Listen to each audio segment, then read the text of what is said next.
The Forbes 30 Under 30 list. For some, it's a lifelong goal. For others, a hub for criminals. And for this beaver trying to carry both a carrot and a head of lettuce at the same time back to its home, it means absolutely nothing. What a life.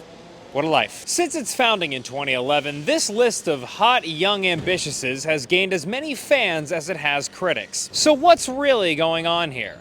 Today, we find out.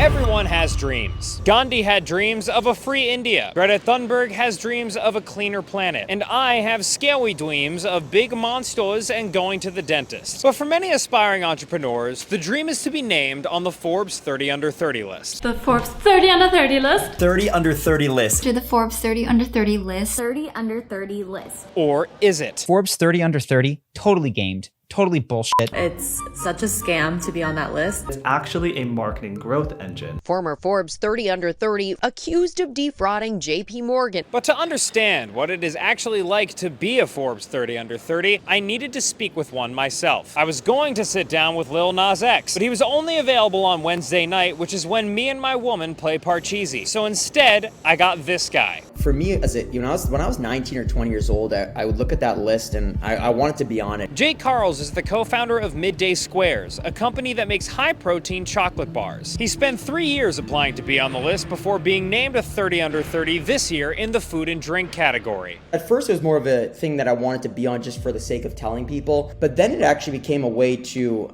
inspire more entrepreneurs here to do things in Canada. But as a surprise to Jake's Canadian innocence, he soon learned that some people hate to see a girl boss winning. You know, I'll never forget when I did get it, and I was in the magazine part of it because I represented the food and beverage part. They were like, oh, you must have paid for that and you must have did that. And what that says is just, it kind of makes you feel like, why are humans so negative? Indeed, humans do be negative. And this is largely due to the reputation of some of the list's alumni. While there have been many successful Forbes 30 Under 30, including Daniel Ek, Whitney Wolfe Herd, and Evan Spiegel, there have also been names like Martin Shkreli, Sam Bankman-Fried, Charlie Javis, and worst of all, Ben Simmons. Australian basketball player Ben Simmons. I really do struggle to name a lot of cases of recent fraud from a young founder who didn't have some involvement with the Forbes 30 Under 30. Chris Bakke is a tech entrepreneur who has recently been waging war against the Forbes list on social media. Here's bad stuff that's happening from these like allegedly legitimate kind of monikers that people are putting on their bios and are using to maybe get customers, to hire teammates, to raise funding, to imply credibility. And so I do feel like it's a obligation to call out the bullshit when I see it. And as more instances of Forbes 30 Under 30 alumni going to prison have popped up, including this one just a few weeks ago, bullshit has been called. The Forbes 30 Under 30 to prison pipeline. The majority of Forbes 30 Under 30 face jail time. The majority of people that were on the 30 Under 30 list are now facing or have faced major legal issues or jail time. It's coming from a million different websites. But in the words of legendary journalist and my idol, Walter Cronkite, how bull is this shit? There are now 630 Under 30 listers selected every year in North America alone. If they all went to prison, we'd have to build a new prison just for them. Just a whole prison filled with Adderall and standing desks. But the accusation that might be leveled at 30 Under 30, even more than they all go to jail, is that you pay to be on the list. People pay to put themselves on the Forbes Under 30 list. You also pay to be on it. This is a claim that Forbes vehemently denies. We think. Despite multiple attempts from the Good Work Investigative News Team to contact Forbes via our elite communications agency, they refused to comment on this report. However, they have addressed claims that people pay to be on the list in their recent 30 Under 30 newsletter, saying, quote, false! Nope. Which, sure, you probably can't explicitly buy your way onto the list. Believe me, I've tried. But that's not really the point of when people say you can pay your way to be on the list. Everyone who applies or is nominated to be on the list has a different level of resources available at their disposal. And one simple way candidates can improve their application is to have people speak on behalf of them. For entrepreneurs like Jake, this can be their VCs. I guess the business was at a really interesting phase where we actually had a lot of submissions from venture capital firms submit us to be nominated. Meanwhile, Hailey Bieber, who was a 2023 lister, has 50 million followers on Instagram and will post about making the list when it comes out, in addition to appearing and speaking at Forbes 30 Under 30 events. I'm not suggesting at all that you can buy your way onto a list, but awards are also money makers for the organizations that give them out. And this is not a secret, and it's not necessarily negative either. Jody Fisher is a veteran public relations specialist in New York. When someone wins an award, you go to the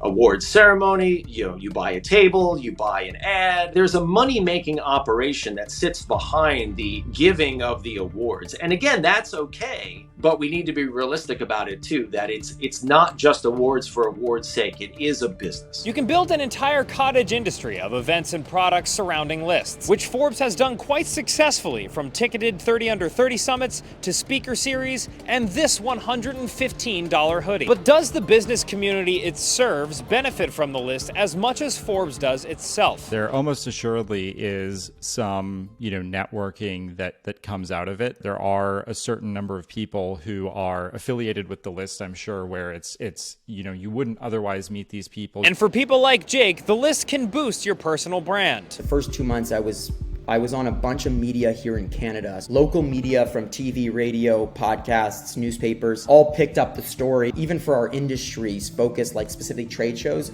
I was getting invited to actually do speaking. Just reaching out to people from a networking standpoint has helped. And when you reach out to other listers, there's a common denominator, kind of like if you and I went to the same school. But with all the pressure to make the list, some wonder if it's actually necessary. I always caution my clients to sit back and ask themselves, why is it important that you're on this list? I would guess that people who aspire to be on the Forbes 30 Under 30 are probably thinking a little bit more about their ego and a little bit less about their business. 30 Under 30 is clearly one of Forbes' most successful editorial products, but the list has helped create such a pressurized environment for entrepreneurs that it has become genuinely difficult to ignore. 30 Under 30 makes you feel like a failure if you're not the next Mark Zuckerberg by the time you're 29, and the world already has one Mark Zuckerberg, which is way too many. To dangle this carrot in front of people who are in their 20s and hold them to this really kind of unrealistic standard, it's an enormous amount of pressure. So maybe Jody's onto something here. You don't have to create a rollerblade food delivery startup by the time you're 24, or invent a new type of running by the time you're 29. At the end of the day, in your 20s, you don't need to be on any list.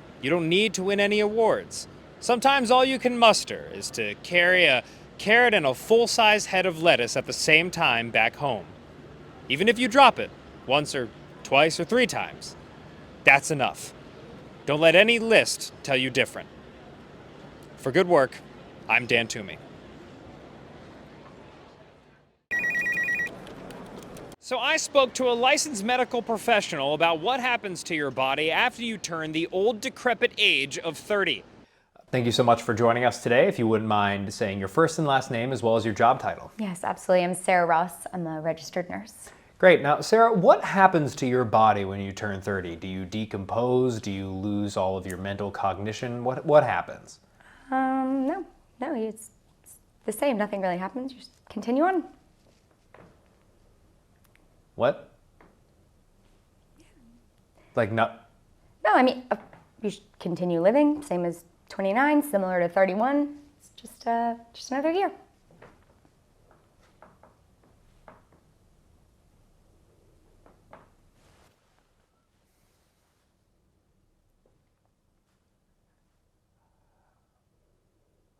Okay.